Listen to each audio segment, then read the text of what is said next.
नमस्कार, good morning. Times on Bharat देख रहे हैं आप और आपके साथ मैं हूं दीपिका यादव। Good morning. देखिए, ये जो तस्वीरें आपको हम अभी दिखा रहे हैं हमसे पहले, वो इसलिए क्योंकि दिल्ली एनसीआर में झमाझम बारिश हो रही है, जबरदस्त बारिश हो रही है और ये तस्वीरें इस वक्त हम आपको दिखा रहे हैं और मैं हूं आपके साथ श्वेता श्रीवास्तव। आपके साथ मैं हूं दीपिका यादव। शुरुआत करेंगे फिट इंडिया की सुपरहिट बुलेटिन की। जी हाँ, तो देखिए जरा हमारे पीछे किस तरह का मौसम हुआ है, क्योंकि दिल्ली एनसीआर वासी लगातार भीषण गर्मी से परेशान थे और ऐसे में अब जो ये बारिश हो रही है वो लोगों को एक राहत के तौर पर नजर आ रही है, क्योंकि तापमान में गिरावट आई है। जबरदस्त गर्मी से दिल्ली एनसीआर वासी दो चार हो रहे थे, लिहाजा इस बारिश ने उन्हें गर्मी से राहत जरूर दी है। लेकिन अब देखना होगा कि इसका कितना असर दिल्ली की सड़कों पर पड़ता है, क्योंकि जाहिर तौर पर हमने पहले भी देखा है तेज बारिश के बाद दिल्ली एनसीआर की सड़कों पर पानी भर गया था और हालात जाम जैसे हो गए थे। और इसी बीच एक बड़ी खबर आपको बता दें, देखिए दिल्ली एनसीआर में लगातार बारिश हो रही है और कई जगह पर पानी भी भर चुका है। ऐसी खबरें भी मिल रही है क्योंकि देर रात से ही दिल्ली एनसीआर में जबरदस्त बारिश हो रही है। हालांकि मौसम सुहाना हो गया है। बारिश के बाद लोगों को भी उमस भरी गर्मी से राहत जरूर मिली है, क्योंकि पिछले कई दिनों से बहुत जबरदस्त गर्मी दिल्ली एनसीआर वासियों को झेलनी पड़ रही थी। लेकिन अब बारिश की वजह से यहाँ मौसम काफी खुशगवार हो चला है। आज देर रात से ही बारिश हो रही है, झमाझम बारिश हो रही है। कई इलाकों में मूसलाधार बारिश के बाद जलभराव जैसी स्थिति भी पैदा हो गई है। ये तस्वीरें आपको दिखा रहे हैं दिल्ली एनसीआर की, हम तस्वीर दिखा रहे हैं जहां पर देर रात से ही बारिश हो रही है और यही वजह है कि यहां पर पानी भर चुका है। कई ऐसे लोकेशंस हैं दिल्ली एनसीआर के जहां पर पूरे तरीके से पानी भर चुका है। ज्यादा जानकारी के लिए, ताजा तस्वीर के लिए भावना किशोर हमारी सहयोगी जुड़ चुकी हैं। भावना, जरा बताएं जहां पर आप मौजूद हैं वहां पर हालात क्या बने हुए हैं? क्या वहां पर भी जल जमाव की परेशानी बनी हुई है? दिल्ली के आईटीओ पे इस वक्त हमारी मौजूदगी है और सुबह से ही आपको बता दें दिल्ली और एनसीआर में तेज बारिश हो रही है, जिसके बाद सड़कों पे लबालब पानी कई जगहों पर भरा हुआ नजर आ रहा है। आपको याद होगा कि यही आईटीओ है जब यमुना का जलस्तर भरा था तो यहाँ पर काफी फीट तक पानी भर गया था और लोगों को यहाँ से कितनी मुश्किलों का सामना लोगों को यहाँ पे करना पड़ा था।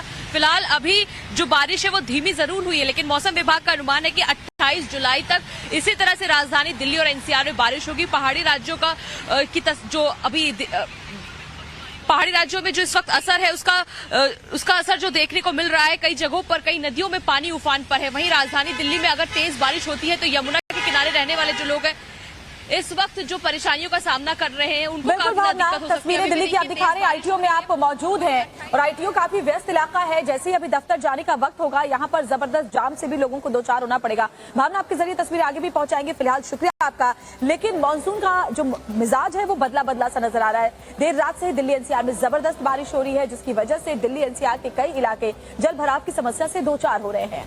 देखिए, नोएडा गाजियाबाद के जो कई इलाके हैं वहां पर जबरदस्त बारिश हो रही है और लगातार कई इलाके हैं डूब चुके हैं, मकानों में पानी घुस चुका है, गाड़ियां तक डूब चुकी हैं। तस्वीर आपको दिखाते हैं। पहाड़ पर बारिश का तांडव मैदानी इलाकों में मुश्किलें खड़ी कर रहा है। तस्वीरें देखिए, नोएडा और गाजियाबाद बिना बारिश के ही डूबा हुआ है। दरअसल यहाँ पिछले 3 दिन से हिंडन नदी तबाही मचा रही है। नदी के सैलाब ने मोहन नगर इलाके में कई कॉलोनियों को डुबो दिया है। देखिए मेरे पीछे की तस्वीर, इस वक्त लोगों को कितनी ज्यादा परेशानियों का सामना करना पड़ रहा है। इस वक्त कमर तक पानी है, लोगों को अपने घर के अंदर जाने और जरूरत के सामान लाने में कितनी ज्यादा समस्या हो रही है। तस्वीरें देखिए, गाजियाबाद के कई इलाके पिछले 3 दिन से डूबे हुए हैं। पानी कब तक कम होगा, लोगों को राहत कब मिलेगी, इसका जवाब प्रशासन के पास नहीं है, क्योंकि पहाड़ों पर बारिश का दौर थम नहीं रहा। तस्वीरें हम आपको दिखा देते हैं कि इस वक्त लोगों ने अपने घरों को खाली करके सुरक्षित स्थानों पर वो निकल गए हैं, लेकिन अभी धीरे धीरे ये पानी कम तो हो रहा है, लेकिन देखिए लोगों को कितनी ज्यादा असुविधा हो रही है। अभी भी कमर तक पानी जो है वो भरा हुआ है और वहीं देखिए घरों के बाहर किस तरह से यहाँ पर ताले लगे हुए हैं। हिंडन नदी के किनारे बसे गाँव और कॉलोनियों में करीब 2000 से ज्यादा परिवार बाढ़ से प्रभावित हुए हैं। सिटी फॉरेस्ट में बसी 5 कॉलोनियां, न्यू करहेड़ा की 2 कॉलोनियां जलमग्न हैं। सिटी फॉरेस्ट के अंदर जाने वाले सभी रास्ते बंद हैं। हिंडन नदी से सटे Shivcharan colony, Udham Singh colony, Noornagar colony, Shriram colony, Kanha Upvan, Mahadev colony, Brahma colony में बाढ़ की वजह से हालात बेहद खराब हैं। नोएडा गाजियाबाद में हिंडन का प्रकोप है। हजारों घर तबाह हो गए हैं। इंसान ही नहीं जानवर भी भूखे मर रहे हैं। बड़ी दिक्कत चल रही है, आना जाना सब बंद हो रखा है हम लोगों का, ना ड्यूटी जा पा रहे हैं, ना कोई काम हो पा रहा है। पानी का कोई अपडेट नहीं आ रहा है हमारे पास कि कब नहीं है। बिजली तो खैर 4-5 दिन से कटी हुई है, बहुत ज्यादा दिक्कत है। प्रशासन की तरफ से कोई बहुत ज्यादा कोई हेल्प नहीं है। यहाँ पे एक टैंकर खड़ा हो जाता है, 2 दिन तक एक टैंकर खड़ा रहता है। टैंकर खाली हो गया, कोई देखने नहीं आ रहा है, पानी है नहीं है क्या है। बिजली तो पिछले 5 रोज से नहीं है, लाइट नहीं है, पानी नहीं है, कोई दिक्कत लोगों को बहुत ज्यादा आ रखी है।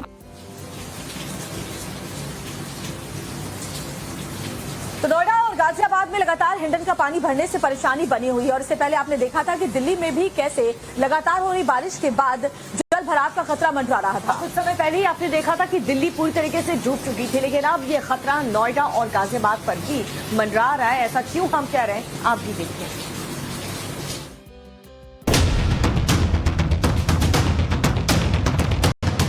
इस साल मानसून दिल्ली एनसीआर के लिए भी आफत से कम नहीं है। गाजियाबाद में हिंडन नदी के आसपास बसे इलाकों में हालात ये हैं कि लोगों के घरों में नदी का पानी घुस गया है।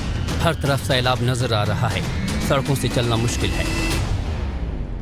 मोहन नगर के करेड़ा गांव में स्थिति बद से बदतर होती जा रही है क्योंकि लोगों के घर में बिजली नहीं है और अब टैंकर द्वारा जो पानी घरों में पहुंच रहा था वो भी नहीं पहुंच रहा है। लिहाजा आप देखिए लोग काफी ज्यादा परेशान नजर आ रहे हैं। लोगों की ये शिकायत है कि यहाँ पर पीने का पानी नहीं है, जिसकी वजह से इन्हें बहुत ज्यादा दिक्कत हो रही है।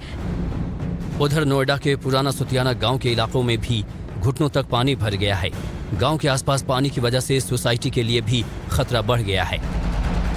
ये जो फार्म है या गाड़ी जो है वो रेंट पे दे रखी है, मालिक ने थोड़ी बहुत जगह दे दी है और ऐसा कोई नहीं, पानी कभी नहीं आता। ग्रेटर नोएडा के हैबतपुर में बाढ़ की वजह से कई परिवार फंस गए, जिन्हें एनडीआरएफ की टीम ने रेस्क्यू अभियान चलाकर बचा लिया। अभी तक 2500 से ज्यादा लोगों को बाढ़ प्रभावित इलाकों से शिफ्ट किया है। 5 दिन से इलाके में लाइट कटी हुई है। सिटी फॉरेस्ट के पर्यावरण सेतु पर भी खतरा मंडराने लगा है। एनडीआरएफ की 2 टीमें अभी भी गाजियाबाद में मौजूद हैं और लोगों की मदद कर रही हैं। सेक्टर 135 नोएडा में हमारी टीम के द्वारा 13 जुलाई को मवेशियों के लिए एक रेस्क्यू ऑपरेशन चलाया गया था, जिसमें 1 करोड़ का बुल जिसका नाम प्रीतम है उसको भी हमारी टीम के द्वारा सक्सेसफुली इवैक्यूएट किया गया था। तो दीपिका, दिल्ली एनसीआर में तो मौसम सुहाना हो गया है, लेकिन दिक्कतें पहाड़ी इलाकों में बहुत ज्यादा बढ़ी हुई हैं क्योंकि लगातार हो रही बारिश की वजह से लैंडस्लाइड हो रहा है। हाईवे कई जगह पर बर्बाद होते हुए नजर आ रहे हैं और बद्रीनाथ हाईवे भी बंद पड़ा है। जी हाँ, उत्तराखंड में इस कदर बारिश हो रही है कि जोशीमठ से लेकर के औली तक सड़कों पर सिर्फ और सिर्फ खतरा ही खतरा है। एक और पहाड़ी राज्य उत्तराखंड में भी लगातार बारिश के बीच भूस्खलन से तबाही मची है। चमोली की तस्वीरें देखिए, यहाँ बद्रीनाथ हाईवे पर मलबे का ढेर लग गया है। उधर नंदप्रयाग और पुरसाड़ी के पास पहाड़ से भारी मलबा गिरा है। गनीमत रही कि इस हादसे के वक्त कोई वाहन चपेट में नहीं आया। हाईवे का हाल देखिए, हर तरफ टूटी सड़क और मलबा ही नजर आ रहा है। उत्तराखंड की तमाम सड़कों का हाल ऐसा ही हो चुका है। टिहरी की बालगंगा तहसील की तस्वीरें देखिए, यहाँ मांद्रा बासर गांव में नाला उफान पर है। हालत यह है कि स्कूली बच्चे जान जोखिम में डालने को मजबूर हैं।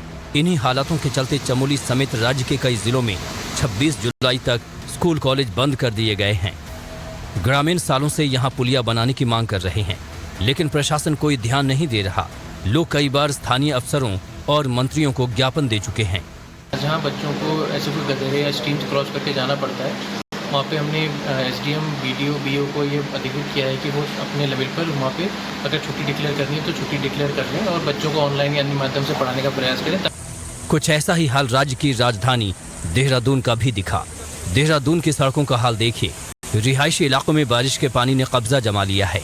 गलियों में नदियों सा उफान नजर आ रहा है, जो स्थानीय लोगों को काफी डरा रहा है। पानी का बहाव इतना तेज है कि लोग घरों से निकलने से पहले कई बार सोच रहे हैं। उत्तराखंड और हिमाचल के लोगों के लिए सिर्फ सैलाब एक समस्या नहीं है। मूसलाधार के बाद जोशीमठ औली सड़क पर नई दरार आ गई है, जिसके बाद स्थानीय लोगों में दहशत का माहौल है।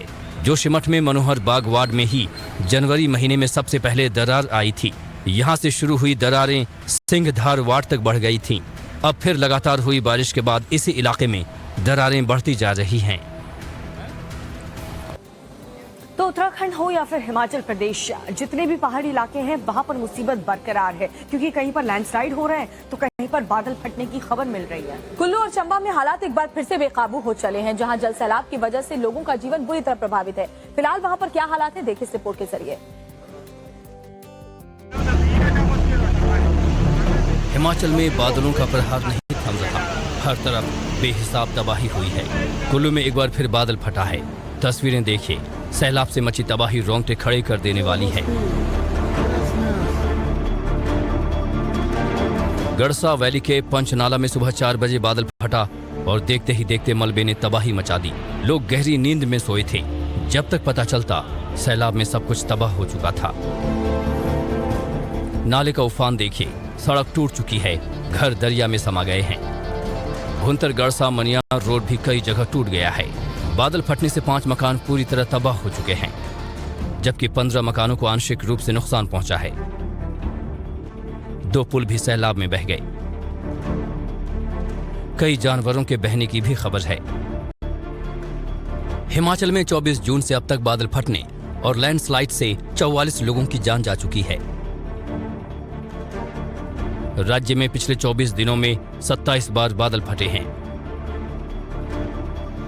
कई बार बादल फटने से कुल्लू मनाली पहले ही तबाह हो चुका है, लेकिन यहां फ्लैश फ्लड की मार थम नहीं रही।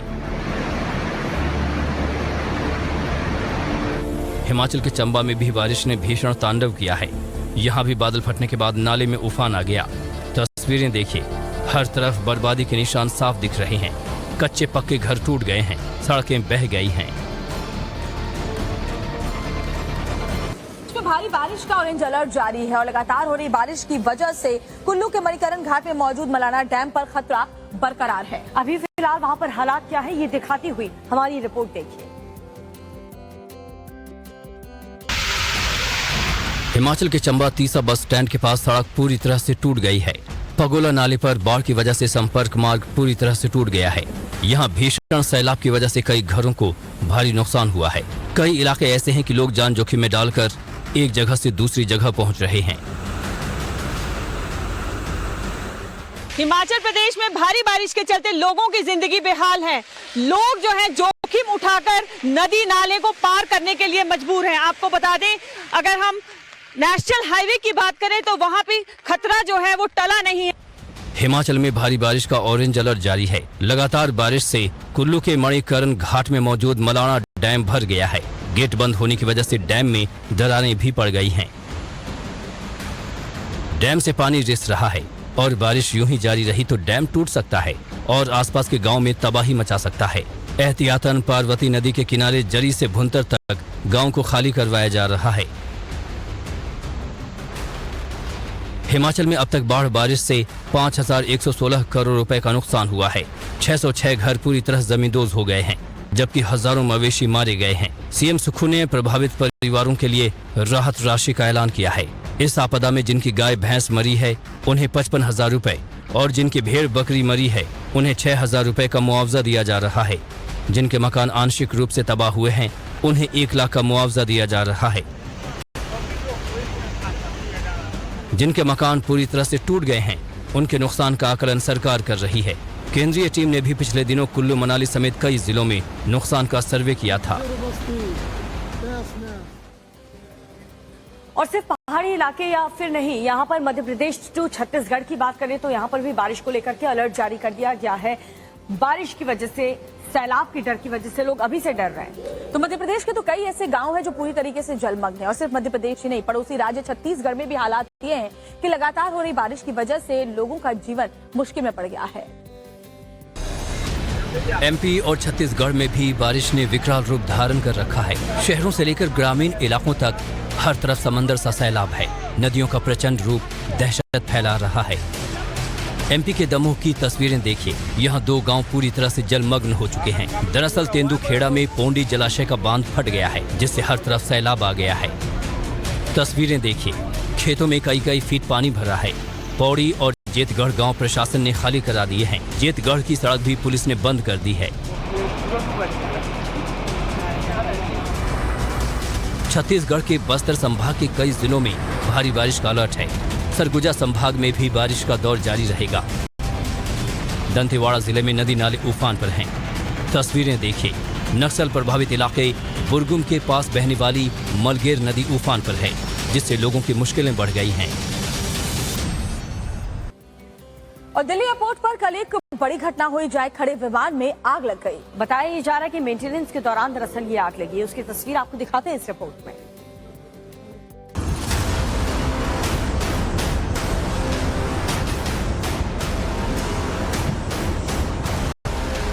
ये तस्वीरें देखिए, दिल्ली एयरपोर्ट पर खड़े एक विमान में भयंकर आग लग जाती है। दिल्ली के इंदिरा गांधी इंटरनेशनल एयरपोर्ट पर खड़े स्पाइस जेट के विमान Q400 में मंगलवार शाम को आग लग गई। बताया जा रहा है कि आग इंजन में मेंटेनेंस के दौरान लगी और देखते ही देखते ये आग काफी बड़ी हो गई। घटना से जुड़ा वीडियो भी सोशल मीडिया पर वायरल हो रहा है, जिसमें विमान से आग की लपटें उठती नजर आ रही हैं। बताया जा रहा है कि रात 8 बजे के करीब आग लगी थी। आग पर जल्दी ही काबू पा लिया गया। गनीमत रही कि इस दौरान कोई हताहत नहीं हुआ। मेंटेनेंस में लगे सभी लोग सुरक्षित बताए जा रहे हैं।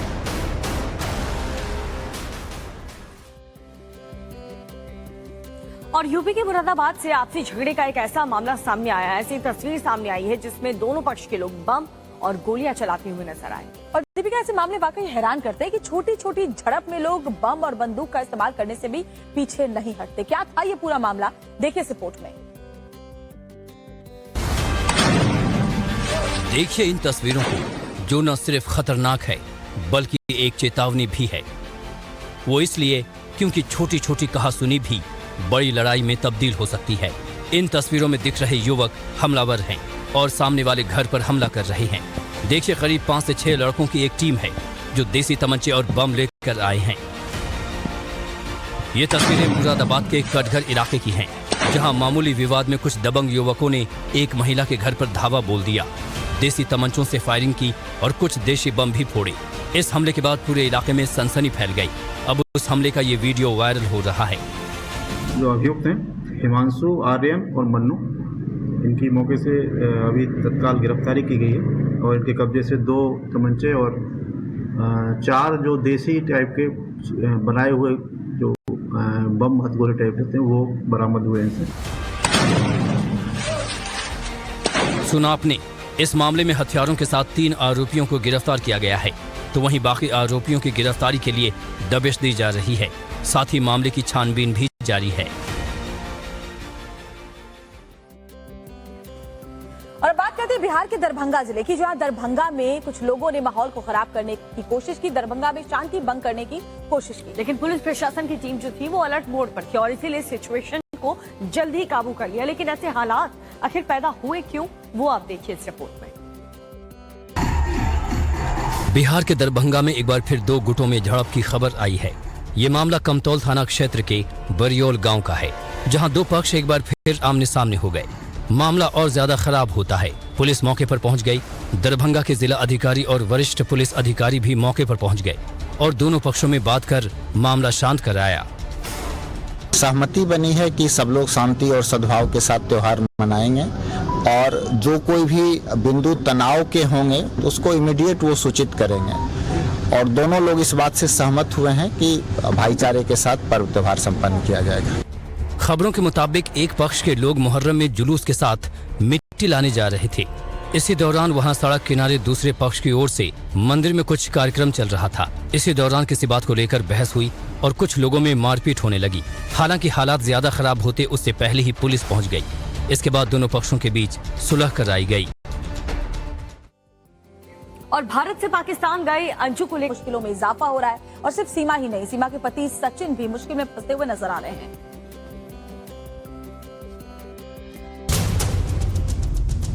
सीमा हैदर से एक बार फिर पूछताछ का दौर शुरू हो गया है। तबीयत ठीक होते ही मंगलवार को भी सीमा से पूछताछ हुई। इस बार एटीएस की टीम ने सचिन के 2 भाई पुष्पेंद्र मीणा और पवन के सामने बिठाकर सीमा से पूछताछ की। इन दोनों की गिरफ्तारी यूपी के बुलंदशहर से हुई थी। दरअसल एटीएस की टीम पाकिस्तानी सीमा हैदर का अहमदगढ़ से कनेक्शन खंगालने पहुंची। एटीएस की टीम सचिन को भी साथ लेकर आई थी। जनसेवा केंद्र से लैपटॉप और प्रिंटर जब्त किए। सीमा हैदर के आधार कार्ड में छेड़छाड़ और धनराशि ट्रांसफर होने की चर्चा है। एटीएस की टीम ने सचिन के बुआ और फूफा से भी बातचीत की। दरअसल सीमा पर जासूस होने का शक है और पूछताछ का दायरा बढ़ने से सचिन के रिश्तेदारों में दहशत का माहौल है। अब बात ज्ञानवापी मामले की, जिसको लेकर इलाहाबाद हाईकोर्ट में आज अहम सुनवाई होने वाली है। जी हाँ, ये सुनवाई इसलिए भी अहम है क्योंकि सुप्रीम कोर्ट ने सर्वे पर जिस तरीके से रोक लगाई है वो सिर्फ और सिर्फ 5 बजे तक ही, आज शाम 5 बजे तक ही मान्य है।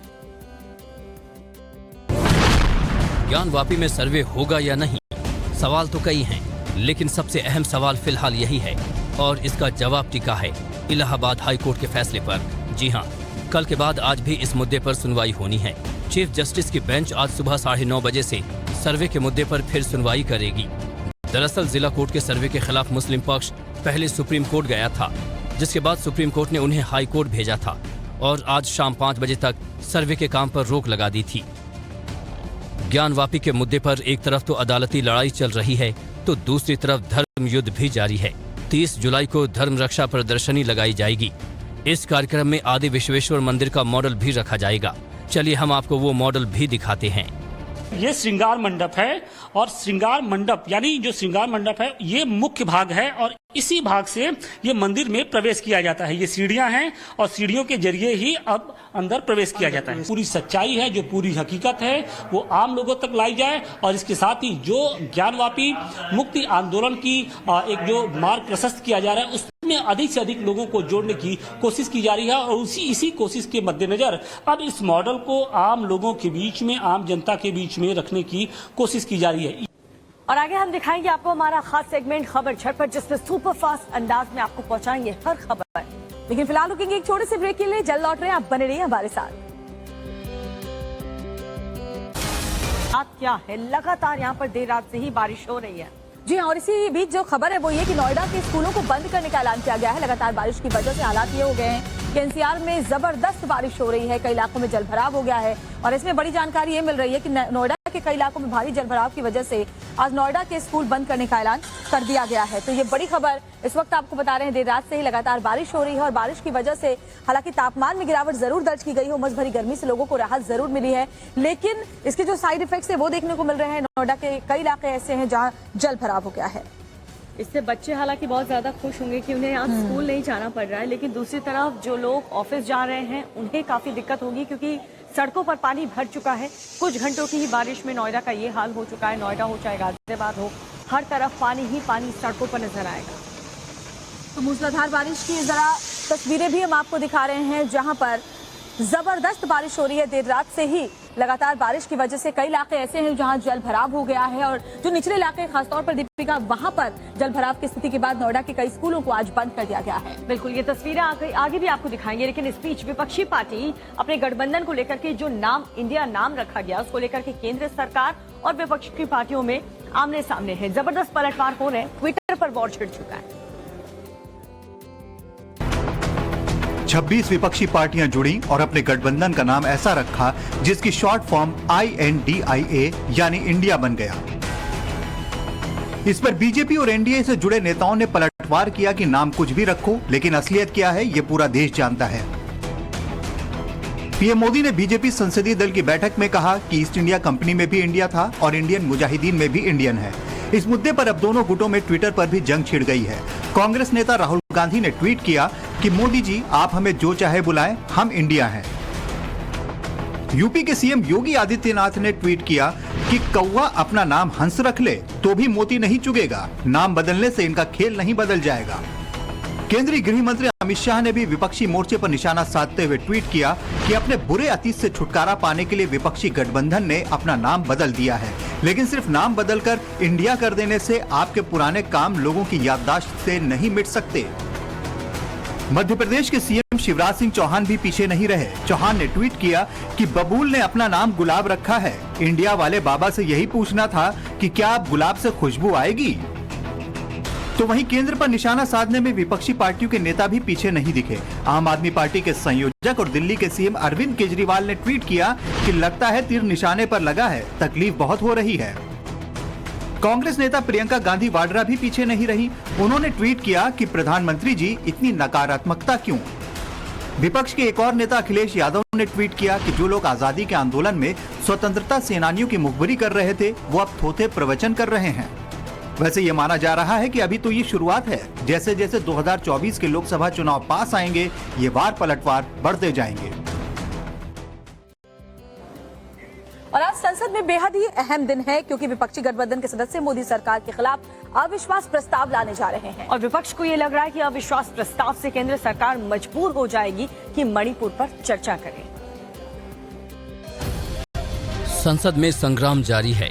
दोनों पक्षों की ओर से वार पलटवार हो रहा है और इसकी वजह है मणिपुर की हिंसा, जिसको लेकर पूरा विपक्ष हमलावर है। लेकिन विपक्ष की ये लड़ाई अब सिर्फ वार पलटवार तक नहीं रुकने वाली।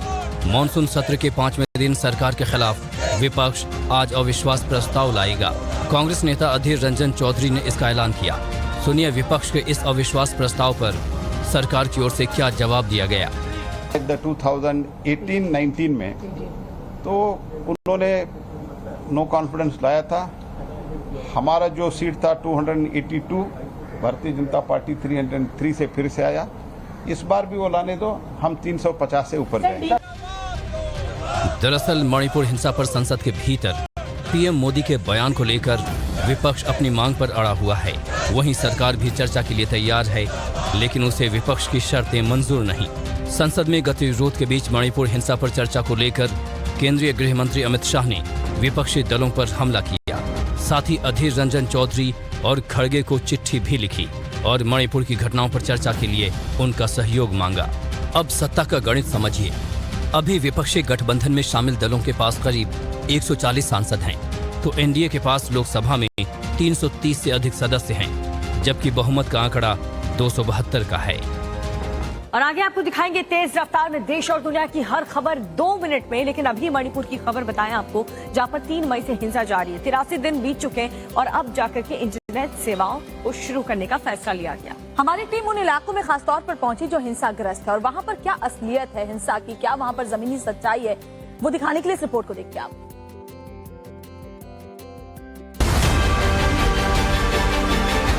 मई की शुरुआत में हिंसा शुरू हुई। जुलाई खत्म होने को है, लेकिन मणिपुर में हिंसा खत्म नहीं हुई है। टाइम्स नाउ नव भारत की टीम आपको ग्राउंड जीरो से दिखा रही है मणिपुर में क्या हो रहा है। अब हम फ्रंट लाइन की तरफ मूव कर रहे हैं और जैसे कि यहाँ पे लोगों ने हमें इत्तला किया था, जो हमें बताया, बुलेट प्रूफ जैकेट काफी ज्यादा जरूरी है, जो कि हम अपने साथ ले आए थे। अब हम इनके साथ आगे बढ़ेंगे। यहाँ दोनों गुटों ने अपने अपने मोर्चे बना लिए हैं, बंकर बना रखे हैं, हथियार जमा कर रखे हैं। इस हिंसा में कुकी और मतई समुदाय के गांव बढ़ चुके हैं। दोनों समुदायों का एक दूसरे पर से भरोसा खत्म सा हो गया है। हिंसा के निशान चारों ओर हैं। हथियार के लिए लोग कहीं भी दिख जाते हैं। हम उस जगह पर पहुंचे जहां एक तरह से फ्रंटलाइन मोर्चा बन चुका है। झाड़ी के उस पर आप देख सकते हैं सुरक्षा बल के जवान मौजूद हैं। वहीं दूसरी तरफ ये आम मिलिशिया जो यहाँ पे अभी मौजूद है, वो क्लेम कर रहा है कि वो अपनी जमीन को बचा रहे हैं। लेकिन सबसे बड़ी बात ये होती है कि ऐसी स्थिति कब तक चलेगी। हमने इनसे बात की तो पता चला कि कई युवा अच्छे खासे पढ़े लिखे हैं।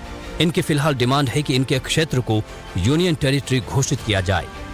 हमें सिर्फ और सिर्फ सेपरेट एडमिनिस्ट्रेशन चाहिए, either in the form of UT और स्टेट। बस ये हमारा डिमांड है। Separate administration either in the form of UT और नॉट, ये स्पेसिफिक डिमांड है। आप बिलीव नहीं करेंगे, ये पेशे से अधिवक्ता हैं, एडवोकेट हैं, लेकिन अपना सारा काम धाम छोड़ के पढ़ाई सब ताक पे रख करके इन्हें हथियार उठा करके यहाँ पे अभी मौजूद रहना पड़ा है। इस बीच हिंसा से प्रभावित लोगों की हालत दयनीय हो चुकी है।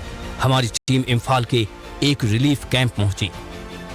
आपके सामने आपकी दुकान जलाई, रोका आपने?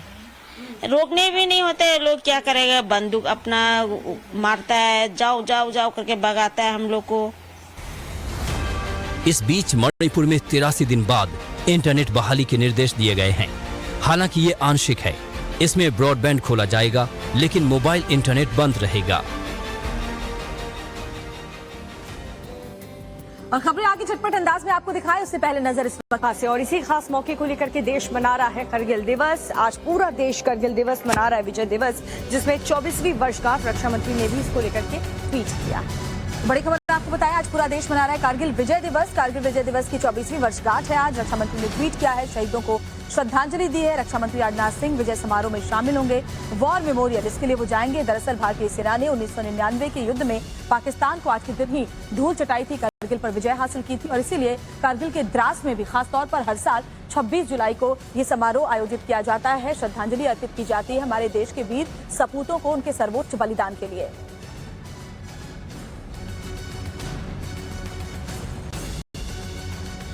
तो आज पूरा देश मना रहा है कारगिल विजय दिवस। आज के दिन ही भारतीय सेना ने 1999 के कारगिल युद्ध में पाकिस्तान को मात दी थी।